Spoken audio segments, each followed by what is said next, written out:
New hope TV ವೀಕ್ಷಿಸುತ್ತಿರುವಂಥ ಎಲ್ಲರಿಗೂ ನಿರೀಕ್ಷೆಯ ವಾಕ್ಯ ಎಂಬಂಥ ಈ ಕಾರ್ಯಕ್ರಮಕ್ಕೆ ಸ್ವಾಗತ.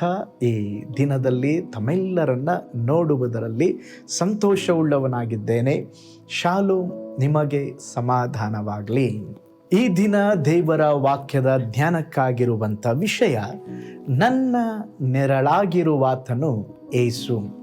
ಅದಕ್ಕೆ ಆಧಾರವಾಗಿ ಕೀರ್ತನೆಗಳ ಗ್ರಂಥ 121:5 ವಚನ, ನಿನ್ನನ್ನು ಕಾಯುವವನು ಯೆಹೋವನೇ, ನಿನ್ನ ಬಲಗಡೆಯಲ್ಲಿ ನೆರಳಿನಂತೆ ನಿಂತಿರುವಾತನು ಯೆಹೋವನೇ. ಪ್ರೀತಿಯುಳ್ಳ ದೇವಜನರೇ, ಬಿಸಿಲಿನ ತೀವ್ರತೆಯಲ್ಲಿ ನಡೆಯುವವನಿಗೆ ನೆರಳಿನ ಬೆಲೆ ಚೆನ್ನಾಗಿ ಗೊತ್ತಿರುತ್ತದೆ. ದೇವರ ವಾಕ್ಯ ಹೇಳುತ್ತದೆ, ಕರ್ತನು ನಿನ್ನ ಬಲಗಡೆಯಲ್ಲಿ ನೆರಳಾಗಿದ್ದಾನೆ. ಅಂದರೆ ದೇವರು ದೂರದಲ್ಲಿ ನಿಂತು ನೋಡುತ್ತಿರುವ ದೇವರಲ್ಲ, ಆತನು ನಮ್ಮ ಹತ್ತಿರ ಇರುವಂಥ ದೇವರು, ನಿಮ್ಮ ಜೊತೆಯಲ್ಲಿ ನಡೆಯುವಂಥ ದೇವರು, ನಿಮ್ಮ ಬಲಗಡೆಯಲ್ಲಿ ನೆರಳಿನಂತೆ ನಿಂತು ನಿಮ್ಮನ್ನ ಕಾಪಾಡುವ ದೇವರು. ಇಸ್ರಾಯೇಲರು ಮರುಭೂಮಿಯಲ್ಲಿ ಪ್ರಯಾಣಿಸಿದಾಗ ದೇವರು ಹಗಲಿನಲ್ಲಿ ಮೇಘಸ್ತಂಭವಾಗಿ, ರಾತ್ರಿಯಲ್ಲಿ ಅಗ್ನಿಸ್ತಂಭವಾಗಿ ಅವರನ್ನು ನಡೆಸಿದರು. ಹಗಲಿನ ಬಿಸಿಲಿನಲ್ಲಿ ಮೇಘವು ಅವರಿಗೆ ನೆರಳಾಯಿತು, ರಾತ್ರಿಯ ಕತ್ತಲಿನಲ್ಲಿ ಅಗ್ನಿಯು ಬೆಳಕಾಯಿತು. ಅದೇ ದೇವರು ಇಂದು ನಮ್ಮೊಂದಿಗೆ ನೆರಳಾಗಿ ಇದ್ದು ನಮ್ಮನ್ನ ನಡೆಸಲಿಕ್ಕಿದ್ದಾರೆ. ಹಗಲಿನಲ್ಲಿ ಬಿಸಿಲಿನಂಥ ಕಷ್ಟಗಳ ಸ್ತೋತ್ರ ಮಧ್ಯದಲ್ಲಿ ದೇವರು ನಮಗೆ ನೆರಳಾಗಿರುತ್ತಾರೆ. ರಾತ್ರಿಯ ಕತ್ತಲಿನಂಥ ಗೊಂದಲದಲ್ಲಿ ದೇವರು ನಮಗೆ ಬೆಳಕಾಗಿರುತ್ತಾರೆ. ನೀವು ಯಾವ ದಿಕ್ಕಿಗೆ ಹೋಗಬೇಕೆಂದು ತಿಳಿಯದೇ ಇರುವಾಗ ದೇವರು ನಮ್ಮ ಮಾರ್ಗದರ್ಶಿಯಾಗಿದ್ದಾರೆ. ಒಂದು ನಡೆದ ಸಂಭವವನ್ನು ನಿಮ್ಮೊಂದಿಗೆ ಹಂಚಿಕೊಳ್ಳುತ್ತೇನೆ.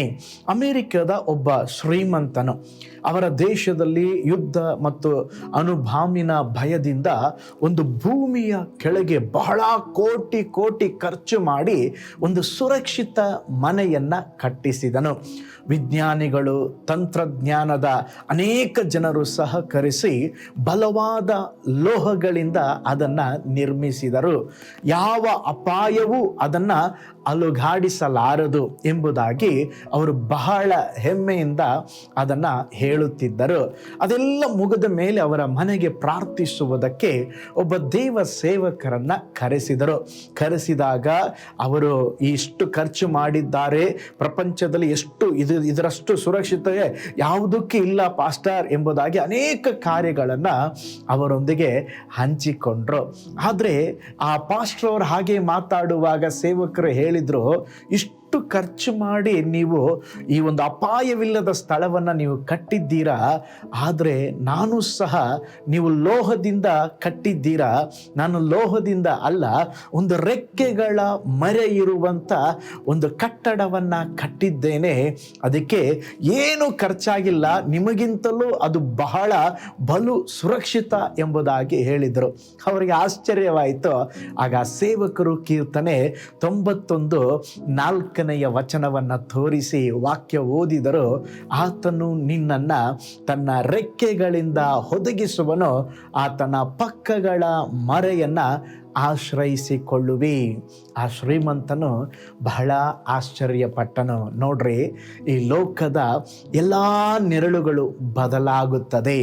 ಹಣದ ನೆರಳು ಬದಲಾಗುತ್ತದೆ, ಮನುಷ್ಯರ ನೆರಳು ಬದಲಾಗುತ್ತದೆ, ಸ್ಥಾನ ಮಾನ ಆರೋಗ್ಯದ ಸ್ಥಿತಿ ಎಲ್ಲವೂ ಬದಲಾಗಬಹುದು. ಆದರೆ ಯೇಸು ಕ್ರಿಸ್ತನು ನಿನ್ನೆ ಇದ್ದ ಹಾಗೆ ನಿರಂತರವೂ ಹಾಗೆ ಇದ್ದಾರೆ, ಅವರು ಬದಲಾಗುವುದಿಲ್ಲ. ಈ ಭೂಲೋಕ ಜೀವನದ ಒಂದು ನೆರಳಿನಂತೆ ಬೇಗ ಸಾಗುತ್ತಿದೆ, ಆದರೆ ಬದಲಾಗುವ ನೆರಳುಗಳ ಅದರ ಹಿಂದೆ ಓಡಬೇಡಿ, ಸ್ಥಿರವಾದ ನೆರಳಾಗಿರುವ ಕ್ರಿಸ್ತನನ್ನ ಹಿಡಿದುಕೊಳ್ಳಿರಿ. ಹಣದಿಂದ ಕಟ್ಟಿದ ಗೋಡೆಗಳು ಅರಮನೆ ಇದ್ದರೂ ಅದು ಒಂದು ಮಟ್ಟದವರೆಗೆ ಮಾತ್ರ ನಮ್ಮನ್ನು ರಕ್ಷಿಸಬಹುದು. ಮನುಷ್ಯರು ನಿರ್ಮಿಸಿದ ಸುರಕ್ಷತೆ ಒಂದು ಕಾಲದವರೆಗೂ ಮಾತ್ರ ಸಹಾಯ ಮಾಡಬಹುದು. ಆದರೆ ನಮ್ಮ ಆತ್ಮವನ್ನ, ಮನಸ್ಸನ್ನ, ಜೀವನವನ್ನ ಸಂಪೂರ್ಣವಾಗಿ ಕಾಪಾಡಬಲ್ಲವರು ದೇವರು ಮಾತ್ರ. ಈ ಲೋಕದಲ್ಲಿ ಎಷ್ಟೇ ಬಲವಾದ ಗೋಡೆಗಳನ್ನು ಕಟ್ಟಿಕೊಂಡ್ರೂ ಭಯ ಒಳಗೆ ಬರಬಹುದು. ದೊಡ್ಡ ಮನೆ ಇದ್ದರೂ ನಿದ್ರೆ ಇಲ್ಲದೆ ಇರಬಹುದು. ಹಣ ಇದ್ದರೂ ಮನಸ್ಸಿಗೆ ಶಾಂತಿ ಇಲ್ಲದಿರಬಹುದು. ಆದರೆ ಕರ್ತನ ರೆಕ್ಕೆಗಳ ಮರೆಯಲ್ಲಿ ಆಶ್ರಯ ಪಡುವವರಿಗೆ ಸ್ತೋತ್ರ ಒಂದು ಸಮಾಧಾನ ದೊರಕುವಂಥದ್ದಾಗಿದೆ. ನೀವು ಇಂದು ಮನಸ್ಸಿನ ಮರುಭೂಮಿಯಲ್ಲಿ ನಡೆಯುತ್ತಿದ್ದೀರಾ? ಎಲ್ಲವೂ ಒಣಗಿದಂತೆ ಕಾಣುತ್ತಿದೆಯಾ? ಪ್ರಾರ್ಥನೆಗೆ ಉತ್ತರ ತಡವಾಗಿದೆಯಾ? ಯಾರು ನಿಮ್ಮನ್ನ ಅರ್ಥ ಮಾಡಿಕೊಳ್ಳುತ್ತಿಲ್ಲವೆಂಬುದಾಗಿ ಅನಿಸುತ್ತಿದೆಯಾ? ಕರ್ತನ ನೆರಳಿಗೆ ಬನ್ನಿರಿ.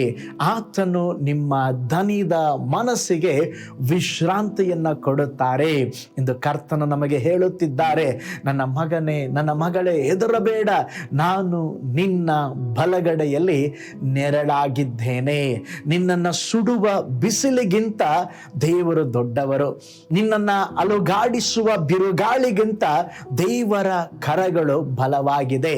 ಆ ದೇವರ ರೆಕ್ಕೆಯ ಮರೆಯಲ್ಲಿ ಆಶ್ರಯಿಸಿಕೋ. ಕರ್ತನು ನನ್ನ ಬಲಗಡೆಯಲ್ಲಿ ನೆರಳಾಗಿದ್ದಾರೆ. ನಾನು ಒಂಟಿಯಲ್ಲ, ನಾನು ದೇವರ ರೆಕ್ಕೆಗಳ ಮರೆಯಲ್ಲಿ ನನಗೆ ಆಶ್ರಯವಿದೆ. ಬಿಸಿಲು ನನ್ನನ್ನು ಸುಡಲಾರದು, ಬಿರುಗಾಳಿ ನನ್ನನ್ನು ನಾಶ ಮಾಡಲಾರದು. ನನ್ನ ಬಂಡೆಯಾದ ಯೇಸು ಕ್ರಿಸ್ತನು ಇಂದಿಗೂ ಎಂದಿಗೂ ಯಾವಾಗಲೂ ಅವರು ನನ್ನನ್ನು ಕಾಪಾಡುತ್ತಾರೆ. ದೇವರೇ ನಮಗೆ ಬಲಗಡೆಯಲ್ಲಿ ನೆರಳಾಗಿದ್ದಾರೆ. ಹಾಗಾದರೆ ಆ ಒಂದು ನಿರೀಕ್ಷೆಯಿಂದ ನಾವು ಕಣ್ಗಳನ್ನು ಮುಚ್ಚಿ ನಾವು ದೇವರ ಬಳಿಯಲ್ಲಿ ನಾವು ಪ್ರಾರ್ಥನೆ ಮಾಡೋಣ. Thank you Jesus. ಪರಲೋಕದಲ್ಲಿ ವಾಸ ಮಾಡುವ ನಮ್ಮ ತಂದೆಯಾದ ದೇವರೇ, ಅಪ್ಪ, ನಮ್ಮ ಬಲಗಡೆಯಲ್ಲಿ ನೆರಳಿನಂತೆ ನೀವು ನಿಂತಿದ್ದೀರಾ. ದೇವರೇ, ನೀವು ಯಾವಾಗಲೂ ನಮ್ಮನ್ನು ನೀವು ಕಾಪಾಡುವ ದೇವರು ಸ್ವಾಮಿ. ನಿಮ್ಮ ರೆಕ್ಕೆಯ ಮರೆಯಲ್ಲಿ, ನಿಮ್ಮ ಹಸ್ತದ ಕೆಳಗೆ ನಮಗೆ ಸುರಕ್ಷತೆ ಇದೆ ಸ್ವಾಮಿ. ಆದ್ದರಿಂದ ಸ್ವಾಮಿ, ನಮ್ಮ ಜೀವಿತವನ್ನು ನಿನ್ನ ಕರಗಳಲ್ಲಿ ಒಪ್ಪಿಸಿಕೊಡುತ್ತೇವೆ. ನೀವೇ ಆಳ್ವಿಕೆ ಮಾಡ್ರಿ. ನಮ್ಮ ಜೀವಿತದಲ್ಲಿ ನಿನ್ನ ನಾಮ ಮಾತ್ರ ಮಹಿಮೆ ಉಂಟಾಗಲಿ. ಈ ದಿನ ನಮ್ಮ ಸಂಗಡ ನೀವು ಮಾತನಾಡಿದ್ದಕ್ಕಾಗಿ ಸ್ತೋತ್ರ. ಯಾರಿಗಾದರೂ ದೇವರೇ ಪ್ರಾರ್ಥನಾ ಮನವಿಗಳು, ವಿಷಯಗಳಿರೋದಾದರೆ ಒಬ್ಬೊಬ್ಬರ ಜೀವಿತದಲ್ಲಿ ಅದ್ಭುತವನ್ನು ಮಾಡ್ರಿ. ನಮ್ಮ ಪ್ರಾರ್ಥನೆ ಕೇಳಿದ ಪ್ರೀತಿಗಾಗಿ ಸ್ತೋತ್ರ. ಯೇಸುವಿನ ಹೆಸರಿನಲ್ಲಿ ತಂದೆಯೇ, ಆಮೇನ್. Price lord. ಹಾಗಾದರೆ ದೇವರು ನಮ್ಮ ಬಲಗಡೆಯಲ್ಲಿ ನೆರಳಿನಂತೆ ನಿಂತಿದ್ದಾರೆ. ಅವರ ಅನುದಿನವೂ ನಮ್ಮನ್ನು ನಡೆಸುತ್ತಾರೆ, ಕಾಪಾಡುತ್ತಾರೆ. ದೇವರನ್ನ ಗಟ್ಟಿಯಾಗಿ ಹಿಡಿದುಕೊಂಡು ಮುಂದೆ ನುಗ್ಗ್ರಿ. ನಿಜವಾಗ್ಲೂ ದೇವರು ನಿಮ್ಮ ಜೀವಿತದಲ್ಲಿ ಮಹತ್ವವಾದ, ಮಹಿಮೆಯಾದ ಕಾರ್ಯಗಳನ್ನು ಮಾಡುವರು. ನಿಮಗಾಗಿ, ನಿಮ್ಮ ಕುಟುಂಬಕ್ಕಾಗಿ ಪ್ರಾರ್ಥಿಸ್ತಾ ಇದ್ದಾನೆ. ದೇವರು ಇನ್ನೂ ನಿಮ್ಮ ಜೀವಿತದಲ್ಲಿ ದೊಡ್ಡ ಕಾರ್ಯಗಳನ್ನು ಮಾಡಲಿ. ಆಮೇನ್.